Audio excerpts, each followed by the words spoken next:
back to the channel, everybody. Welcome back to a new video, and today we are heading to Cars and Coffee. Actually, we're heading to Exotics and something else. Exotics and Espresso. Don't even drink the stuff. But we've got my daughter in a BMW with her friend, and we've got Alex in my Scat Pack up here, and we are boogieing. But I wanted to take this time to shoot a video because it's wearing on me, because I get so many messages, people asking me, well, why is Stellantis doing what they're doing? Why is Carlos doing what he's doing? Why is he on this destructive path? And why isn't anybody stopping him?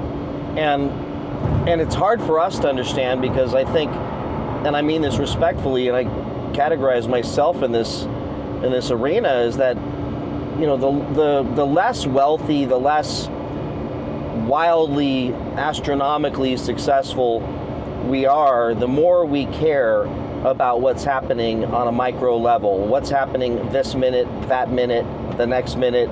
What are we going to do tomorrow to move our families forward? If you read about Maslow's hierarchy of needs, it explains this perfectly and how we operate. But I believe Maslow's hierarchy of needs goes out the window when people have an astronomical amount of wealth and an astronomical amount of responsibility, and they stop caring as much on the micro level, on the day-to-day, what's happening in my life now. They are so freed up to try things, do things, to be irresponsible even. But then you have the problem of someone being elevated to a place of their highest level of incompetence. It's called the Peter Principle. When somebody who was doing really good in lower positions ultimately reaches a place to where they suck at their job. So they were great at the job they were doing, but then they aspired to be a leader, a CEO, a president, and once they get in that position of a company, they get in that position, then they fall on their face, and it doesn't make any sense. These are people who have been very successful for many years. Let's take Carlos Tavares, for example. This guy didn't get here because he's just stupid. He got here because he made a lot of really, really strategic decisions, and I believe connected with a lot of very influential people. He got a very good education, and he injected himself into the car industry and car racing and built a name for himself. And up to a certain point, I imagine he probably did a good job somewhere along the way. And then he got the big boy job, and they put him in this CEO of a multinational, colossal, multi-brand, enormous company, the largest automaker in the world. And what they find out is when things were good, he was good. When things were great, he was great. When things were not, he was not. So the challenge with that is he ended up having some years of success at the beginning because COVID gave everyone in business a gift from above of massive profits. And that started with the supply chain issues, where they were able to significantly and dramatically year over year increase pricing on cars. And then also whittle expenses, also go to more ordering versus standing inventory, and do a lot of efficiency of costs decisions that made him look absolutely like a genius, which led up to him getting, most recently, that $40 million paycheck bump that astonished everybody in the car industry who was more at our levels going, yeah, but he's not doing the right things. Meaning 4 years ago, he should have started launching some cheap EVs like the Mach-E with Ford and the Bolt with Chevy to plan for these EPA CAFE requirements. Believe in them or not, I don't, but they were there. They were there then. There was no like secret, hide the freaking banana deal. This was like, he knew it was coming and he did nothing to plan for it. And some would say, well, he knew the whole time he was going to destroy the Hemi, he was going to destroy the V8s, he was going to take this company to this weird, crazy all EV level. But I don't think he was that wise. I think he was flying high. Things were good. Why upset the apple cart? Why do anything? And then he realized, if I don't, I'm screwed, because I didn't do any EVs, so now I'm not going to be able to keep up with the EPA requirements. Fines and carbon credits from Tesla were extremely expensive, and interest rates went to the moon, and for sure the car market started to show signs of fatigue. And here he is, big paycheck. What does he do?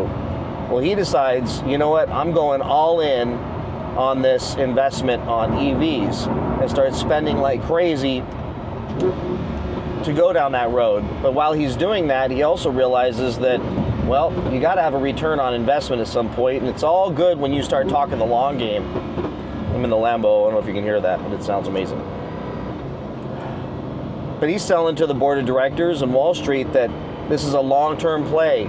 This is Dare Forward 2030 or whatever it is, which theoretically would buy him a lot of time and a lot of forgiveness when things get ugly and nasty, and which he knew was going to happen. He's not stupid. He knew it was going to happen. But he had to do something. So he went down this road thinking, well, I'm going to be the forward-thinking guy. I'm going to go down this road with all EV.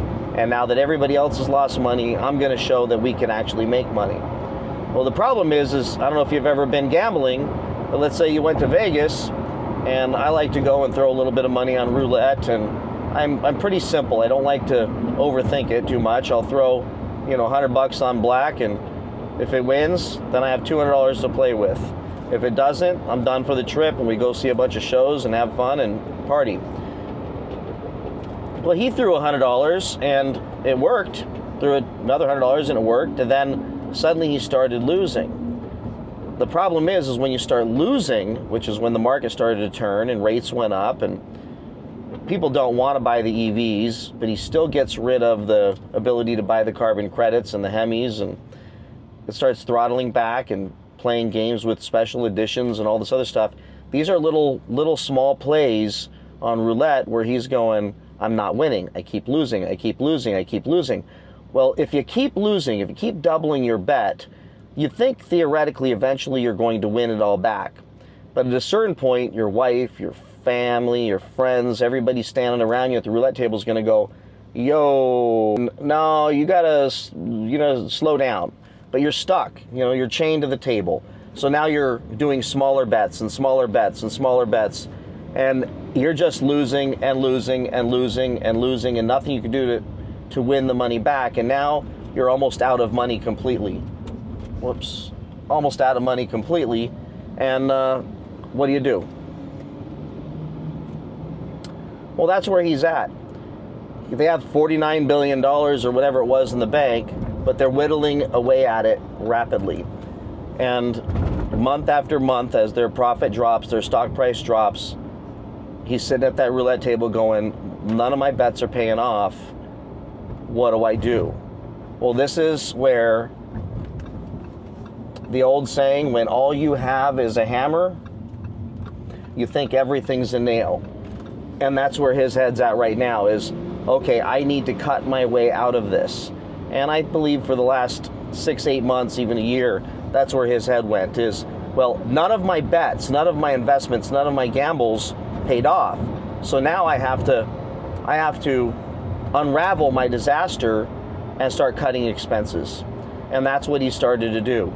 Because the only answer he's got, when you reach this level of Peter principle, where level of incompetence, and you don't have any other ideas, the only ideas you had was to play this hand, get rid of all the Hemi stuff, get rid of all the stuff that made you successful, rather than update it and just fight through like Ford's doing, and find a different way, pay for the carbon credits.